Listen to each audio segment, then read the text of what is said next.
ఓం శ్రీరామచంద్ర పరబ్రహ్మణే నమః. శ్రీ గురుభ్యో నమః. శ్రీమాత్రే నమః. శ్రీ గణేశాయ నమః.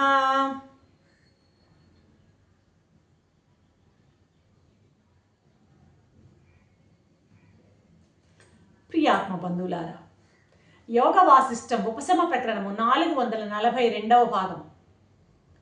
రాముల వారు ప్రశ్నిస్తున్నారు, భగవాన్, ఇప్పుడు ఈ విశేషాలు లేనటువంటి పరమాత్మలో విశేషాలేవు, సామాన్యము పరమాత్మ. ప్రపంచం విశేషాలతో కూడుకున్నది.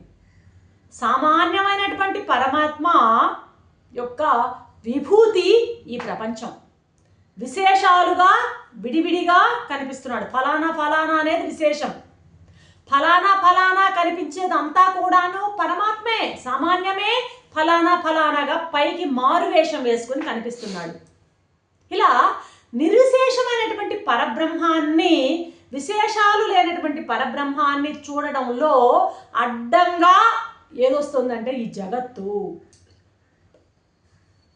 ఆ సామాన్యమైనటువంటి, ఆ ఏకరూపమైనటువంటి ఆ పరబ్రహ్మ స్వరూపాన్ని చూడడానికి అడ్డుపడుతున్నది ఎవరు అంటే ఈ జగత్తు. మనకున్న సమస్యల్లా జగత్తే. ఈ జగత్తు ఏం చేసుకోండి, ఇప్పుడు ఈ జగత్తును చుట్టుకొని జనన మరణాలతో కూడి సుఖ దుఃఖాలతో కూడుకున్నటువంటి సంసారం యొక్క లక్షణాలు ఏంటంటే, కర్మఫలాలతో అవిద్య నుండి పుట్టి కర్మఫలాలతో పెరిగి జనన మరణ సుఖ దుఃఖాలతో కూడుకున్న దానినే సంసారం అంటామన్నమాట. ఈ సంసారానికి ఇంతకీ ఏమడుగుతున్నారు రాముల వారు? ఈ సంసారం ఉందే, ఈ సంసారం అనేటువంటి ద్రాక్ష లతకు, ద్రాక్ష చెట్టుతో పోలుస్తూ ఈ సంసారము అనేటువంటి ద్రాక్ష లతకు బీజం ఏదయ్యా, విత్తనం ఏది? ఆ బీజానికి బీజమేది? మళ్ళీ ఆ బీజానికి బీజమేది? వక్తలలో శ్రేష్ఠుడైనటువంటి మహానుభావ ప్రభు, దయచేసి నాకు ఇది వివరించండి అంటున్నారు రాముల వారు. వశిష్ఠుల వారు అందుకున్నారు. ఏమన్నాడు? రామా, ఈ అంతఃకరణంలో దాగి అనేక విచిత్రమైనటువంటి కార్యాలను చేస్తూ శుభము అశుభము అనేటువంటి అంకురాలు కలిగినటువంటి ఈ శరీరమే సంసారం అనేటువంటి ద్రాక్ష తీగకు బీజము. నువ్వు ఇంతసేపు అడిగావే సంసారానికి బీజం ఏది అన్నావే, అది ఈ శరీరమే సంసారానికి బీజం. శరీరం ఉంది కాబట్టే సుఖ దుఃఖాలు, శరీరం ఉంది కాబట్టే జనన మరణాలు. శరీరం దేని ద్వారా వచ్చింది? కర్మఫలాల నుంచి వచ్చింది, అవిద్య నుంచి వచ్చింది. దేంతో పెరుగుతుంది? కర్మఫలాలతో పెరుగుతుంది. కాబట్టి ఈ దేహమేనయ్యా సంసారానికి బీజము అంటున్నారు. శరీరం అనేటువంటి బీజం నుండి ఈ సంసారము వృద్ధి పొందుతుంది. ఏమిటి సంసారం అంటే? మళ్ళీ ఒకసారి, అవిద్యతో పుట్టి కర్మఫలాలతో పెరుగుతూ జనన మరణ, అదేవిధంగా సుఖ దుఃఖాలతో కూడినటువంటి దాన్ని సంసారం అంటాం. ఈ సంసారానికి బీజం ఏది అంటే శరీరము. ఈ శరీరం అనేటువంటి బీజం నుండే సంసారం వృద్ధి పొందుతుంది. అయితే దానికి బీజం ఏది అన్నావు కదా, ఈ శరీరానికి బీజం ఏదంటే చిత్తమయ్యా, మనస్సు అయ్యా. అర్థమైందా? ఆ మనసు నుండే, చిత్తం నుండే త్రికాలాలకు చెందినటువంటి దేహ సముదాయాలన్నీ కలుగుతున్నాయి. మనసు నుండే కలుగుతున్నాయి అవన్నీ. ఇదంతా సృష్టి అంతా మనో సంకల్పమే అంట. మనసు యొక్క విలాసమే అంటాం కదా.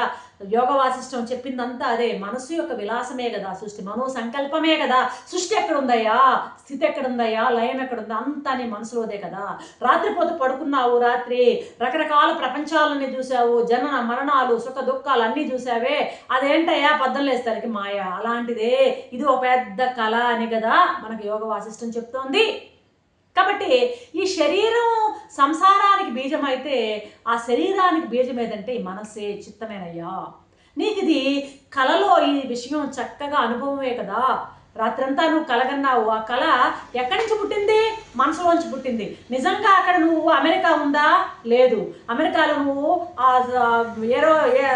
ఎయిర్పోర్ట్లో దిగడము, అక్కడ దారి తప్పిపోవడము, నీకు అగమ్య గోచరంగా ఉండి ఏడవడము, బాధపడుతూ ఉండడము, ఎవరో వచ్చి రెస్క్యూ చేయడము, ఇవన్నీ ఎవరు సృష్టించారంటే నీ మనసే సృష్టించింది.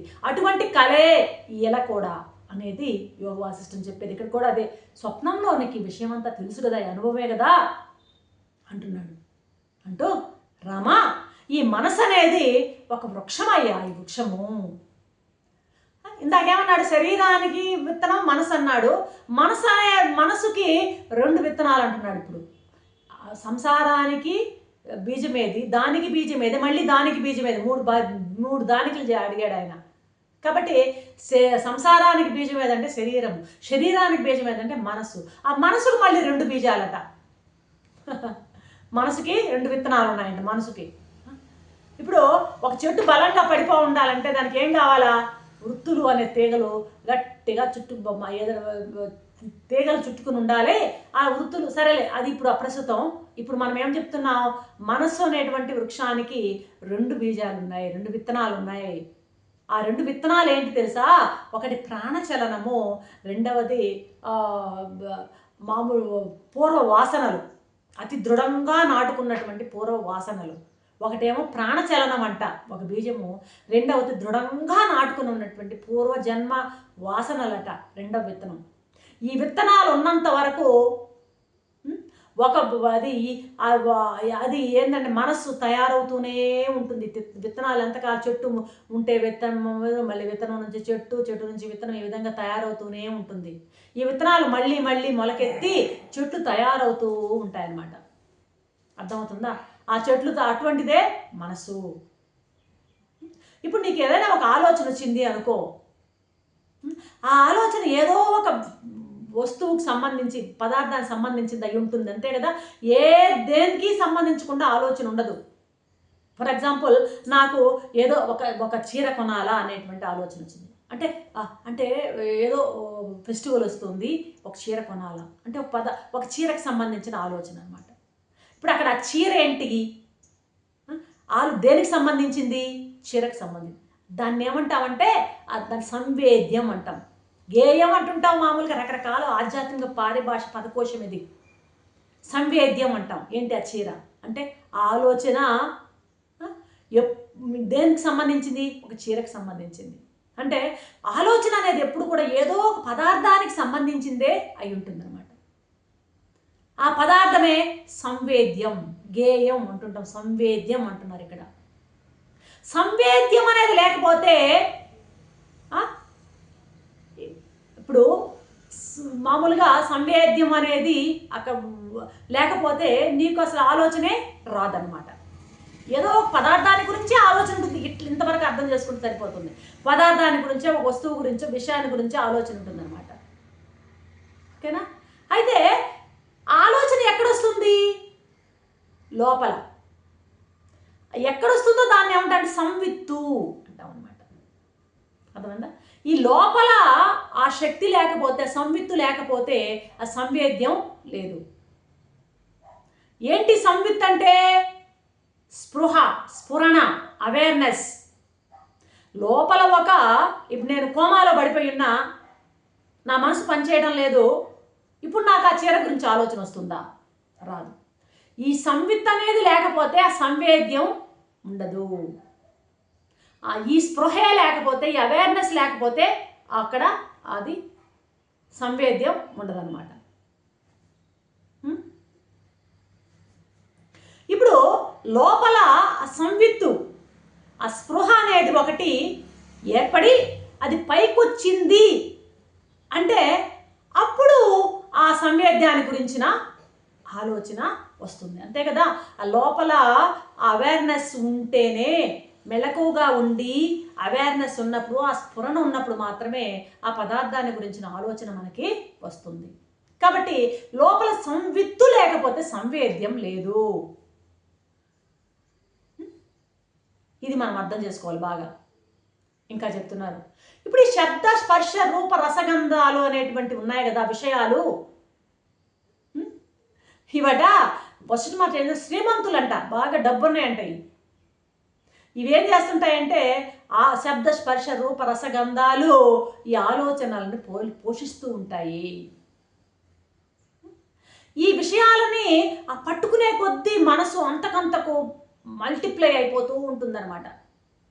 అర్థమైందా? ఇప్పుడు ఏంటది, ఫర్ ఎగ్జాంపుల్ నా కన్ను అనుకోండి, ఏదైనా ఒక దాన్ని చూసింది, ఇది ఈ చీర చాలా బాగుంది అనిపించింది అనుకోండి, అర్థమవుతుందా? పట్టుకోవుతుంది.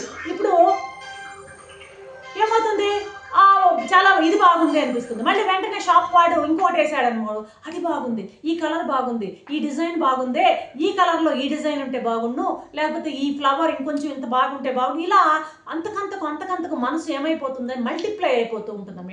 ఇలాగా పెరిగిపోతూ ఉంటుంది. ఈ విధంగా ఆ మల్టిప్లై అయిపోవడం వల్ల మనకి ఎడతెగని దుఃఖం వస్తుంది అంటున్నాడు అనమాట. అయితే వీటికి లోపల, ఈ సంవిత్తుకు లోపల ఒకటి ఉంది. అదేంటి, అది బాగా నిద్రపోతూ ఉంటుంది.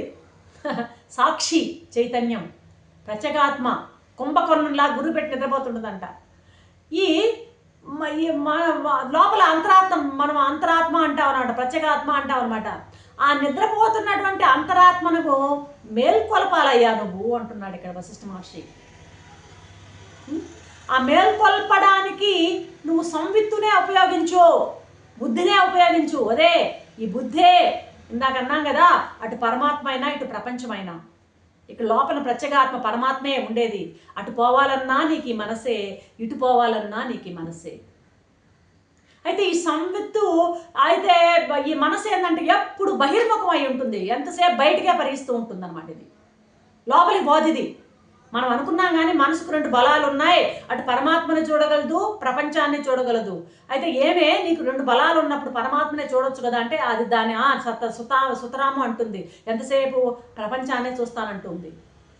అది కానీ అలా కాకుండా దీన్ని వదిలేసి అంతర్ముఖమై లోపలికి చూసిందంటే అప్పుడు ఏమవుతుందంటే తన స్వరూపం ఏదో తనను తెలుసుకుంటాడు.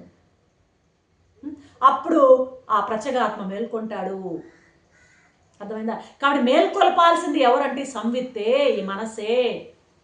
ఈ సంవిత్తు ఆ లోపల ఉన్నటువంటి ఆ ప్రత్యేగాత్మ కనుక నిద్ర లేస్తే ఇప్పుడు ఇవన్నీ కూడాను కొట్టుబదే బుద్ధి నీకేం తెలివి ఉందా లేదా, ఎంతసేపు ఐహికమేనా, ఆముష్కం వైపెళ్ళు అంటూ జవాబు చెప్తుందన్నమాట. ఈ శబ్ద స్పర్శ రూప రసగంధాలన్నీ కూడాను ఎట్లాంటివంటే ఇక్కడ మహర్షి ఏమంటాడంటే కోతులు అంటున్నాడు, వానరులతో పోలుస్తున్నాడు అనమాట. ఈ శబ్ద స్పర్శ రూప రసగంధాలనేటువంటి కోతులు ఈ సంవిత్తుని రకరకాలుగా ఆడిస్తూ ఉన్నాయి. కాబట్టి ఈ సంవిత్తు వీటినన్నిటిని శబ్ద స్పర్శ రూప రసగంధాలనే కోతుల్ని బాగా గుప్పిట్లో పెట్టుకోవాలంటే లోపల ఉన్నటువంటి ఆ ప్రత్యేగాత్మ యొక్క ప్రబోధాన్ని వినాలి,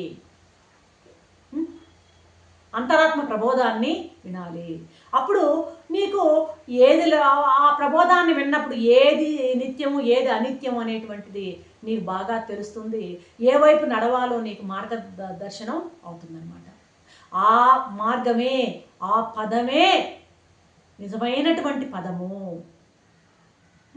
ఈ ప్రాణచలనము, ఈ మనోచలనము, ఇవన్నీ కూడాను ఈ వాసనల యొక్క ప్రబోధంతో ఈ ప్రాణచలనము, మనశ్చలనము పరిగెత్తుతూ ఉంటుంది.